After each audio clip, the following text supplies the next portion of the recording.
Yeah, let's bring in Noah Bartley and Andrew Osborne. That's right. Noah is the president of the Capital City Community Band, and then Andrew is the conductor of the Capital City Community Band. Good morning, gentlemen. Good morning. Good morning. Thank you for having us. Yeah, thank you. Thank you all so much for being here. Yeah, before we got the show started, we were talking roller coasters a little bit, and that just is like, now that's all I want to talk about. But we have band things to talk about. Yeah, it was a little too late, but I briefly thought about, should we just audible and put that in the question of the day today?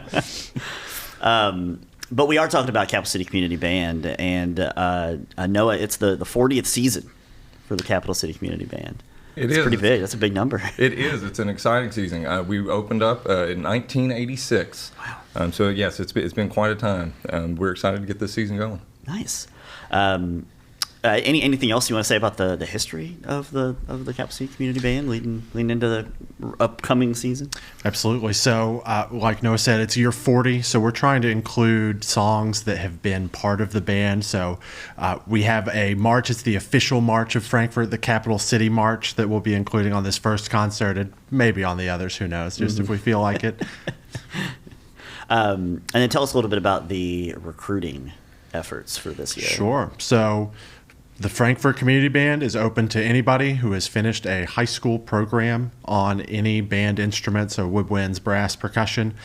If you're out there listening and you're thinking, hey, that's me, we'd love to have you join us. We rehearse Tuesday nights, 7 to 8:30 at Frankfurt High School, which luckily enough is where Noah teaches. That makes it a little bit easy to get a space and have some people in. But we have high school students from Scott County, from here in Franklin County. We have people who've been playing in the band the entire 40 years. It's really a joy because Noah and I played as high school students, and now Noah's the president, I'm the conductor, so it's really cool. Full circle. Has anybody ever approached you guys and had some kind of oddball instrument and like, can you fit me in? Anything out of the norm that you can think of? Nothing I would say necessarily out of the norm. At least nothing uncommon to us. But there's some fun instruments in there for sure. We do have somebody who plays contra alto clarinet, which is about a 9 foot with a giant bend clarinet. And he's been playing for a long time. Yeah. I think that's the most visually striking instrument that we have.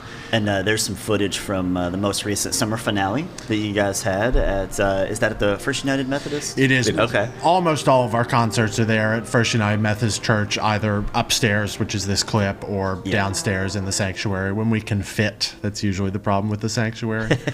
A fun thing about that concert is we put that on exactly 2 rehearsals. Oh, wow. One of which I was there for because I was out of town the week before for a wedding. And so the band really played very, very well for having all of 2 hours of rehearsal time on the music. Yeah, that's amazing.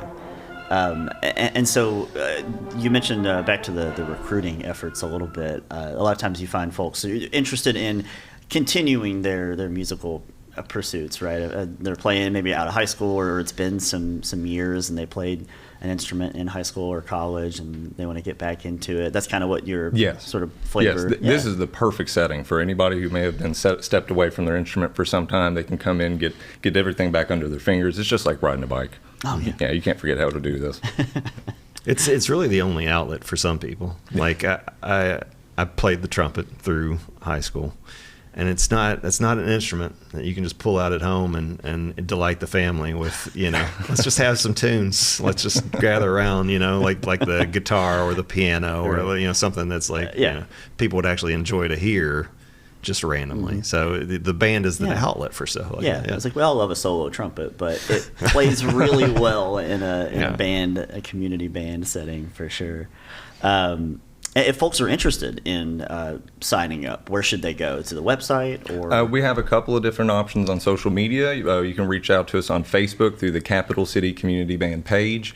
We also have an Instagram handle, which is Frankfurt CCCB on Instagram. And you can also just email us, the professional method, I guess you'd call it. You can email us at frankfurtccccb@outlook.com. Capital City Community Band, if you're wondering. If you couldn't make the CCCB work. And then tell us, the first performance of the season is September 28. What's the sort of theme behind that? So this concert is the Light Cavalry Overture, which is this wonderful piece by Franz von Suppe, It has this kind of digga-da horse galloping to it. This whole season is really war horses. I think, one, because we're in Kentucky. If I can make a horse pun, I absolutely will. But war horses, in that these are big standard pieces that bands have been playing for longer than the history of our band. I mean, this overture is from the late 1800s. So this first concert is focused on like Cavalry. There's a piece called Unbridled Spirit, obviously the former motto of Kentucky, that was written and actually dedicated to my high school band director, Tom Bronner, who for a long time was the conductor of this community band. Yeah, I was going to say that Tom Bronner, that name rings We'll be a bell, playing absolutely. the Capital City March, just like earlier. Yeah. We'll also do this arrangement of themes from Fantasia 2000. So if you just love classical music, this is going to be the concert for you to come out. Like you said, September 28th, 4 p.m. We don't ever charge admission. We are a 501c3, so donations are always welcome, encouraged, but it's absolutely free to come to our concerts. And like you said, it'll be upstairs at First United Methodist Church. Okay. Yeah. Good deal. Nice Sunday, 28th, right? September 28th, Yes. Sunday, early evening. Catch a show and then maybe grab some dinner afterwards. That sounds awesome. And, we got to ask you guys your feelings on pumpkin spice, too. I think I can play the field for both of these. I do enjoy pumpkin spice maybe once in the season. Yeah. Yeah, and then it'll fade away very Right. quickly. You're like, yeah, that's it. Got my one or two in, and then you're kind of done. Oh, yeah. Yeah, Absolutely. I got you. Yeah. No, I'm Team Pumpkin Spice. Okay. I mean, I will get Like one, fully. and I will go to Dunkin' and get a pumpkin donut until they stop selling them, and then I will be upset that it's not as good as a pumpkin donut. Do you like the fact that they just inject pumpkin spice into everything, every product they possibly can? Do you like checking out some of those things? I do. Yeah. It's August. I think that's a little early for fall, but It's it a just little kept early, yeah. creeping earlier. So people in my office have been putting up pumpkin decor. I mean, Yeah. Summerween is alive and well. It's a thing. I was at Yeah. Kroger yesterday, and I did like a double, triple take and saw like the Halloween candy is like already out.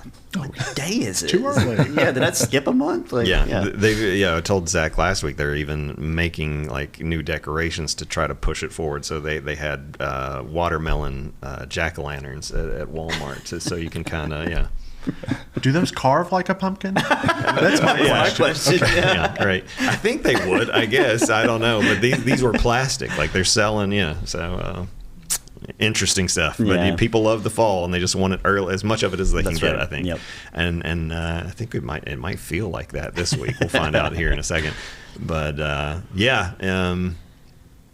I just want to ask real quick, because we didn't get a chance to. What's your top roller coaster all time? Yeah, Your because favorite? we were talking before we went live. Yeah. Andrew and his girlfriend, they went to Kentucky Kingdom, or not Kings Kentucky Island. Kingdom, Kings Kings Island, Island, just yesterday, right? Saturday. and weekend. season passes, the whole deal. Yeah, He's so been it got us everywhere. talking.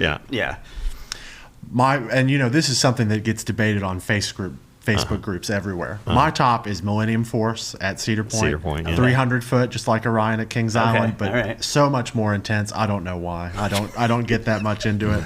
And then honorable mention is King Dakar, which got torn down. It was in New Jersey, and it was a 450 foot spike that you got shot out of. So it wasn't a lift hill; it was a launch straight up. Rode it in the front row. The only time I rode it on the way back, I felt like everything was flapping back. So torn down because it was just deteriorating. Too expensive to maintain. Yeah. It cost them about $1 million a year to maintain. Yeah. Some of them, they run into that, and makes me think of the Son of Beast, which was maybe the worst roller coaster of all time. But Wooden coaster with a metal loop right there in the middle. yeah, and the metal loop's pretty much the only part that ever worked. Because you actually hit something smooth for once, and like gave you Came out back to a wooden half a second of where your spine wasn't being jarred apart.